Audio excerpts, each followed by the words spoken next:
مساء الخير على كل اللي بيتابعونا. معاكم عمرو حافظ من كارفي كارز. سانج يونج من الشركات الكوريه العريقه جدا اللي وكيلها في مصر شركه عربيات. الشركه دي يا جماعه كانت بدايتها سنه 1954 وعملت سنه 91 بروتوكول تعاون مع مرسيدس اللي من خلالها انتجوا عربيه اسمها موسو، ودي كانت في مصر هنا.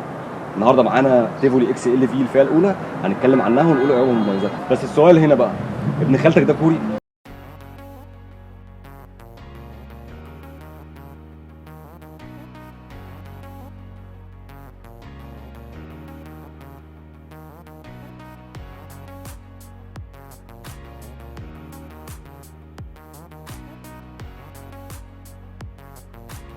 العربية أول ما تركبها تحس بجودة محترمة في التابلو في الطارة وتبقى مستريح جدا على كرسي السواق.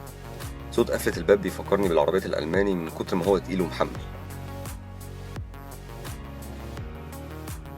في بداية مشيك بالعربية هتحس إنها كتلة واحدة في الملفات، وده يظهر مدى ثبات العربية لأنها 1870 كيلو، وده اللي مخليها ماسكة نفسها كويس جدا على الطريق. فعليا في أي ملف أو سرعة أنت مش هتحس بأي بادي رول بتاع العربية. الشكل الخارجي من الجنب متصمم بطريقة شيك جدا وهادية وفيها تفاصيل بسيطة. الفرامل قوية جدا لكن محتاجة منك انك تعرف تتكيف عليها وتتأقلم عليها.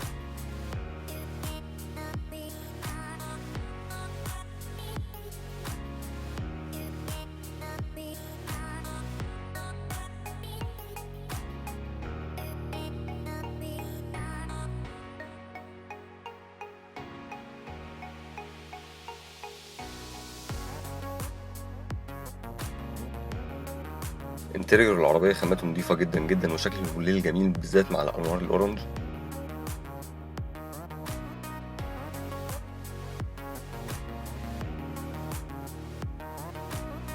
الزرار ده بيخليك تتحكم في طريقة سواقتك، ايكو وينتر باور، زيه بالظبط زي زرار الدرايف مود في الكيا وفي الهيونداي.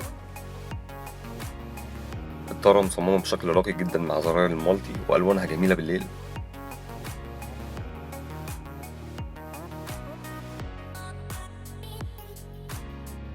الجزء ده أنا شخصيا عاجبني لأن خاماته ملمسها نضيف وشكله مريح، وبالذات هو مريح عيني مع الإضاءة بتاعته بالليل.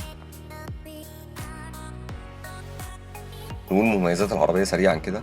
أول حاجة صناعة جيدة جدا وتقفيل محترم. تاني حاجة قيمة مقابل سعر فوق الممتازة. تالت حاجة أسعار قطع غير مقبولة جدا. رابع حاجة اختبارات الأمان الأوروبية 5 نجوم، وعلى فكرة العربية كوري مش صيني. خامس حاجة الوكيل جيد وبيحل أي مشكلة تظهر لك في العربية وبيحاول يكسب العميل.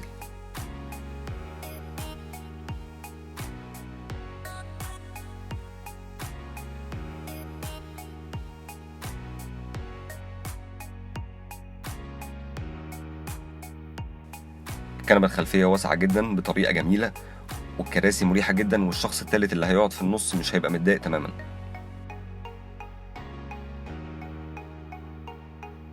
العربية بينزل معاها كاوتش كومهو كوري مع جنط 16، بعكس الفئات الأعلى من كده بينزل معاها جنط 18. للأسف ممكن اللي ما يعجبكش في العربية شكلها من ورا، وبالذات هو ده اللي مضايقني، مع إن في ناس ممكن تشوفه هو حلو علشان مختلف، بس المسألة مسألة أذواق مش أكتر. الفئة اللي بنتكلم عنها النهاردة ما فيهاش كاميرا خلفية ولا حساس ركب. عيوب العربية الشكل من بره صندوقي جدا، وممكن ما يعجبكش شكلها وتصميمها أصلا كلها من بره. تاني حاجة قطع الغيار في التوكيل بس، ويمكن في محلات تانية عندها قطع الغيار بس قليلة جدا في مصر. تالت حاجة إعادة البيع سيئة شوية علشان لسه عربية جديدة والناس بتخاف تشتري عربية ملهاش سوق، ونسبة كبيرة جدا من الناس لما بتيجي تشتري أي عربية جديدة أو مستعملة بتقارن إعادة بيعها زي العربيات الكوري. الجنط 18 اللي بينزل في الفئات التانية ناس كتير اشتكت منه بسبب التكسير اللي موجود في شوارعنا، وإن الكاوتش بيعمل صوت وأنت ماشي. الشنطة مساحتها 720 لتر، ودي مساحة كبيرة جدا جدا مقارنة بمثلا بالكتجار مساحتها 472 لتر. في رايي ان العربيه جميله جدا وهتبقى اجمل لو فضلت بجوده الخامات اللي هي فيها دلوقتي، ومتوقع لها نجاح كبير جدا في مصر. اتمنى يكون الفيديو عجبكم، ما تنسوش تعملوا سبسكرايب للقناه بتاعتنا وتابعونا على السوشيال ميديا، وتقدروا تشوفوا مواصفات العربيه دي واي عربيه ثانيه على الويب سايت الرسمي لينا carvicars.com.